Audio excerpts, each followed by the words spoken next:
The bucket slipped. Not dramatically, not in a way that anyone would have noticed if anyone had been there to notice. It just slipped. Your hands were wet, and the rope was wet, and the edge of the well was wet, and something in the combination of all that wetness and the weight and the particular exhaustion of this specific night decided that the bucket was going to slip. And it did. And you stood there watching the water spread across the stones in the dark, and you did not move to refill it, not immediately. For a long moment, you just stood there. And the feeling that moved through you in that moment was something you had not let yourself feel in a very long time. Not grief, not anger, something quieter than both. The specific feeling of a person who is asking, for the first time in a while, whether any of this is actually worth it, whether the nights are worth the mornings, whether the mornings are worth the years, whether the years are building towards something real, or whether the something real is a story you have been telling yourself to make the bucket bearable. That feeling. You know it, not from ancient Athens, from your own life, from your own version of the well in the dark, from the moment when the thing you were holding finally slipped, and you stood there in the mess of it and asked the question you had been working very hard not to ask: is this actually worth it? Stay in that moment. Do not rush past it. Do not jump immediately to the part where the answer becomes clear, because the question deserves to be felt completely before it is answered. Because a person who skips past the real weight of the real question never fully understands the real answer, and the real answer is the only thing worth having. You are Cleanthes of Assos, former fighter, current philosopher. Permanent water carrier, you arrived in Athens with 4 coins, and a body that had been trained for a very different kind of discipline than the one you found on the painted porch. And when Zeno spoke for the first time, and the words landed in you the way certain words land, not in the mind, but somewhere below the mind, somewhere in the chest where things are kept that are too important for ordinary storage, you made a decision. You decided that this was the thing, not a thing, the one worth organizing a life around. And so you organized a life around it. You found work that the night could hold so that the day could hold the porch. You found ways to preserve ideas on broken pottery, because truth does not need expensive vessels to remain true. You found the particular discipline of a person who has decided something and is honoring that decision in every hour of every day, regardless of what the hour looks like from the outside. And it worked. It has been working. You know it has been working because you can feel the difference between who you were when you arrived and who you are becoming. You can feel the ideas settling into understanding, the understanding settling into something more than understanding. Something closer to the bone, something that changes not just what you think but how you move through the world. And then the bucket slipped, and all of that was still true. But tonight it was also true that you were exhausted in a way that the body alone cannot account for. The kind of exhaustion that comes from carrying something for so long that you have stopped feeling the weight as weight and started feeling it as just the condition of being alive. The kind that accumulates in a person who never permits themselves to fully stop, who treats every pause as a failure of discipline rather than a requirement of the work. The bucket is on the ground, the water is on the stones, and you are standing in the dark, asking the question you promised yourself you would not ask. Let it be asked, because Epictetus, who understood constraint from the inside out in ways that most philosophers can only describe from the outside, Epictetus said something that applies to this moment more precisely than comfort does. He said, "It is not things that disturb us, but our judgments about things, not the exhaustion itself, not the slipped bucket itself, not even the years of night labor and daytime learning, and the laughter in the agora, and the broken pottery, and the 4 coins, and all of it, the judgment about all of it. The story you are telling yourself tonight about what all of it means, and tonight the story you are telling yourself is that you are not sure it means anything. That, The gap between where you are and where the philosophy says a person of genuine virtue should arrive is too large to cross on 4 coins and a bucket, and the particular stubbornness of a former fighter who decided to redirect his fighting toward understanding. That maybe the people who laughed were seeing something real, that maybe the water carrier is less a misunderstanding and more an accurate description, that maybe the porch was never actually meant for someone like you.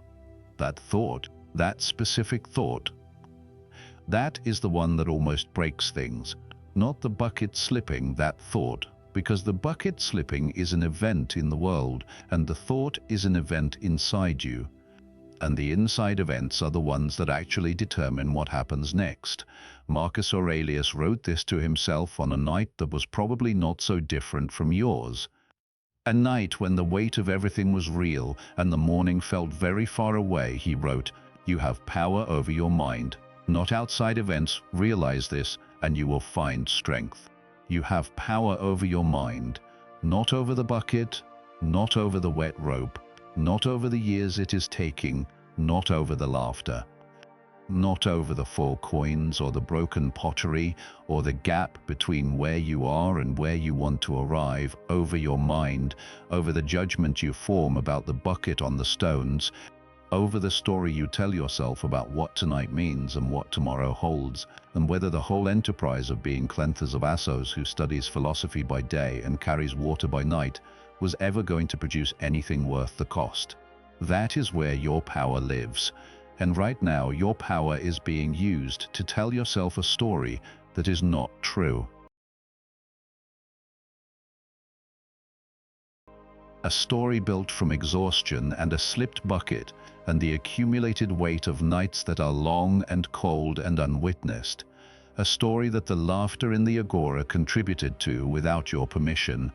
A story that sounds like truth in the dark but would not survive the examination you would give it in the morning. So examine it now before the morning, in the dark, with the wet stones and the empty bucket, and the silence that is bigger than it usually is at this particular hour. Examine it. Ask it the questions Zeno taught you to ask every idea that presents itself as certain. The story says that you are not making progress. Ask it, what is progress? Is progress the accumulation of money? Then you are failing. Is progress the accumulation of reputation? Then you are failing.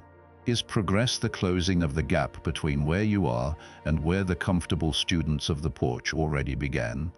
Then you are failing. But is progress the daily alignment between what you believe and how you live? Then you are not failing.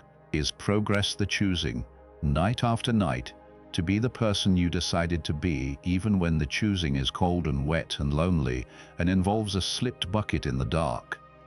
Then you are not failing.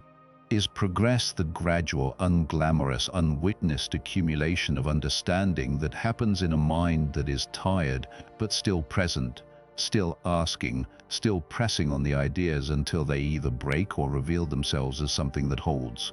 Then you are not failing. Then you are doing the exact thing that progress requires, and the exhaustion you feel tonight is not the exhaustion of a person who is failing. It is the exhaustion of a person who is working, really working, not performing work, not doing the minimum required to maintain the appearance of discipline, actually completely with everything they have working. And there is a specific kind of exhaustion that belongs only to that person. That is what you are feeling. And it is not a signal to stop. It is a signal that you have been going, really going. And that is different.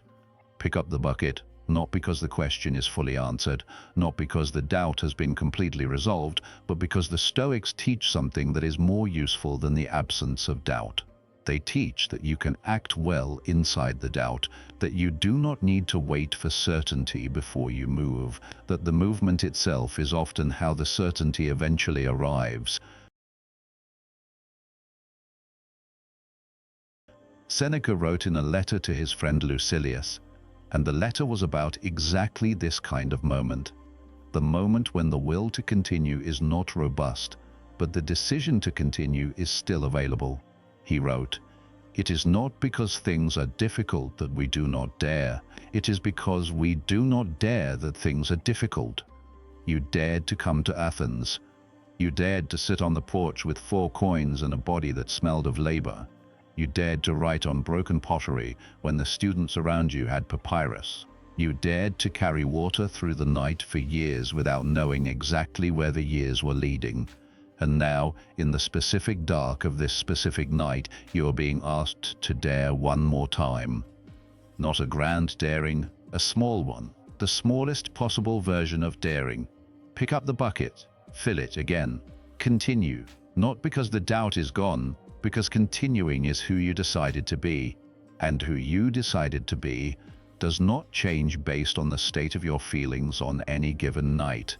Who you decided to be is a decision that runs underneath the feelings that was made in a calmer moment. That was made with a clarity you can trust more than you can trust the clarity of the 3rd hour after midnight, when the bucket is empty and the stones are wet and the question is loud. Trust the earlier decision, not blindly, not without examination, but with the understanding that the person who made that decision had access to something you have temporarily lost access to right now. The larger view, the view that sees the well and the porch together, the view that understands that the night and the morning are one continuous thing, not 2 competing things, the view that knows, with a kind of knowing that the exhaustion cannot reach, that this is exactly what the work looks like from the inside when the work is actually working. You refill the bucket. And as you pull the rope and the water rises again in the dark, something shifts. Not dramatically, not with the clarity of a revelation, with the quieter shift of a person who decided to keep going and found in the keeping going the thing they were looking for, not an answer, a direction, the direction of continuing. And for right now, in the dark at the well, with the night still ahead, the direction of continuing is enough. It has always been enough. It will always be enough, because this is what the Stoics understand about the long work. The work that does not resolve quickly, the work that requires years rather than days and decades rather than seasons. They understand that the long work is not sustained by inspiration. Inspiration visits, it does not live. The long work is sustained by something more reliable, by the identity you have chosen, by the daily honoring of the decision you made about who you are, by the specific act of picking up the bucket on the night when the bucket slipped and the doubt was loudest and the comfortable choice was to let the spilled water be the end of the evening. By the refusing of that comfortable choice, not because refusing it is comfortable, because refusing it is who you are, and who you are is not something you renegotiate on difficult nights. Who you are is the constant. The circumstances are the variable.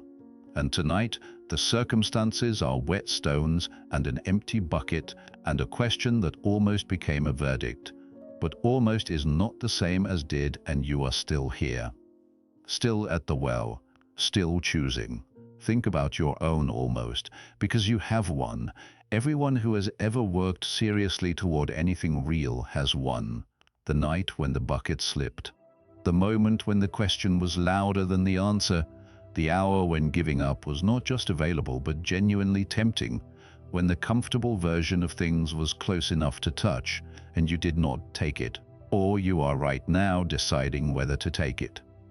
And if you're in that moment right now, if the bucket is on the ground and the water is on the stones and the doubt is speaking more loudly than anything else in the room, then this is the message from across 2,000 years from a former fighter who carried water in the dark for years while people laughed, who wrote ideas on broken pottery because truth deserves to be kept regardless of the vessel, who almost gave up on a night that looked exactly like tonight and did not. The message is simple. Pick up the bucket, not because the doubt is gone, not because the answer is clear, not because you have suddenly found the certainty that the night has been withholding from you, because you decided something. And that decision is worth honoring even now, especially now. The morning is coming. Zeno is going to be on the porch, and you are going to arrive with hands that smell of the night's work and eyes that carry the specific quality of a person who was tested in the dark and made the choice that only people who know who they are can make. The choice to continue. And Zeno is going to look at you the way Zeno looks at you sometimes, with the particular attention of a teacher who has seen many students and knows which ones are becoming something that the comfortable ones cannot become. He is going to say nothing about last night. He does not need to. The fact that you are there says everything. You showed up after the slip, after the doubt, after the question that almost became a verdict. You showed up. And showing up is the whole argument. Showing up is the entire philosophy in action. Showing up is Cleanthes of Assos, the water carrier, the iron being sharpened, the person that 2,000 years of history will remember not because he never doubted, but because he doubted completely and continued anyway. This is what Severus Stoic is built to remind you of. Not that the doubt will not come. It will come. It always comes. But that continuing after the doubt is exactly what the examined life looks like from the inside on its hardest nights. If this channel has been the porch for you on a night like this one, if a video here has been the thing that helped you pick up the bucket when the bucket had slipped, then subscribe to Severus Stoic. Come back when the doubt is loud. Come back when the question is larger than the answer. Come back when you need to hear from someone who understands that the night is long and the work is real and the continuing is the most important choice you will make today. And leave a comment below this video. Tell me about your almost. Tell me about the night the bucket slipped and what you did next. Tell me about the thing you almost gave up on and did not. Because that conversation is the most honest thing that happens in this space. And honesty on the hard nights is the only honesty that actually matters. The well is here, the porch is waiting, the morning is coming, and you're still choosing. That is everything. That is the whole story. You are still choosing.